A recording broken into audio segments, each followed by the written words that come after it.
નમસ્કાર. આજના વિડીયોમાં આપણે એવા 10 રહસ્યમય સંકેતો જોઈશું જે મૃત્યુ પહેલાં અવશ્ય દેખાય છે અને જેનો ઉલ્લેખ વાસ્તુશાસ્ત્ર, શિવપુરાણ અને લોક વિશ્વાસોમાં મળ્યો છે. શું તમે ક્યારેય વિચાર્યું છે કે મૃત્યુ એ અચાનક નથી આવતું? તેના પણ અમુક સંકેતો હોય છે. કુદરત, તત્વો અને આપણું પોતાનું શરીર બધું પહેલાંથી જ જણાવી દે છે કે તમારો મૃત્યુ સમય એ નજીક છે. માત્ર આંખો જોઈ શકે એટલું જ જીવન નથી. ક્યારેક આત્મા પણ કેટલીક એવી નિશાનીઓ બતાવે છે જે સામાન્ય માણસ સમજી શકતો નથી. કહેવાય છે જ્યારે જીવન અને મૃત્યુ વચ્ચેનો અંતર માટીની એક પાતળી લાઈન જેટલો રહી જાય ત્યારે કુદરત પોતાની ભાષામાં સૂચના આપે છે. ક્યારેક તારાઓ ચૂપ થઈ જાય છે તો ક્યારેક પડછાયો ગુમ થઈ જાય છે અને ક્યારેક આસપાસની હવા પણ અજીબ લાગવા માંડે છે. તો અંત સુધી જોડાયેલા રહો, કારણ કે આ જાણકારી તમને ડરાવશે નહીં પણ જીવનનો અર્થ બતાવશે. તો મૃત્યુ પહેલાં દેખાતા રહસ્યમય સંકેતો. પહેલું, તારાઓ અને સૂર્ય અદૃશ્ય થવા લાગે. મૃત્યુના કેટલાક મહિના પહેલાં માણસને ધ્રુવ તારો કે સૂર્ય સ્પષ્ટ રીતે દેખાતા નથી. જાણે આંખો નહીં, આત્મા ધીમે ધીમે પ્રકાશથી દૂર થવા લાગી હોય. બીજું, વાદળી માખીઓનું અચાનક ઘેરાવું.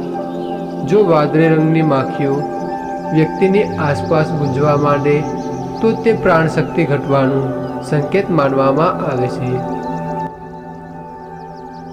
ત્રીજું, પ્રતિબિંબ અદૃશ્ય થઈ જવું.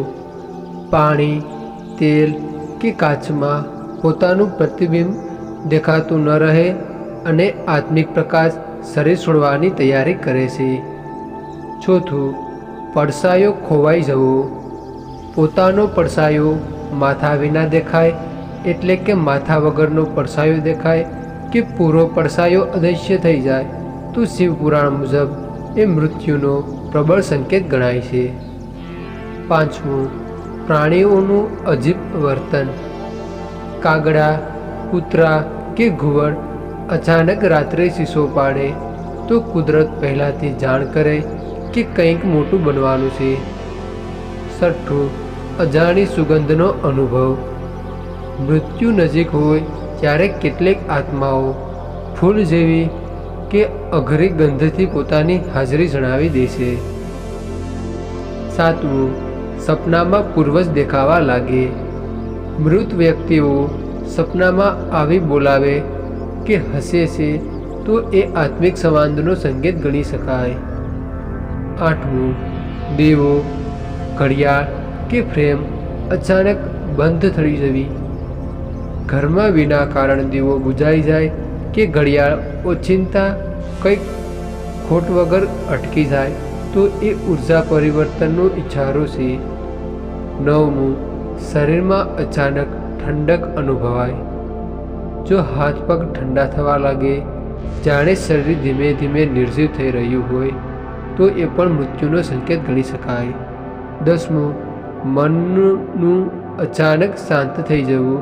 એટલે કે તમારું મન અચાનક જો શાંત થઈ જાય તો અંતિમ દિવસોમાં મનુષ્ય અચાનક શાંત થઈ જાય છે, જાણે બધું પૂરું થઈ ગયું હોય.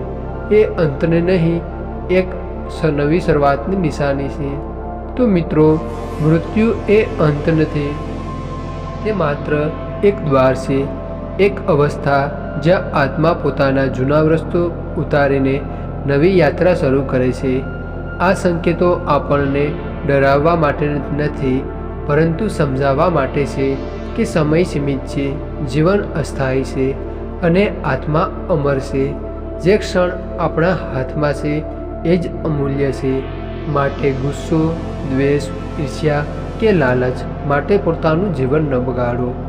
પ્રેમ, સચ્ચાઈ અને શાંતિથી જીવજો, કારણ કે અંતે મનુષ્યની યાદ એના સત્કર્મોથી રહે છે. જ્યારે મૃત્યુના આ સંકેતો દેખાય ત્યારે ડરવાની નહીં, પણ આત્માને તૈયાર કરવાની જરૂર છે, કારણ કે આત્મા ફક્ત ઘર બદલે છે અને નવી શરૂઆત માટે તૈયાર થાય છે.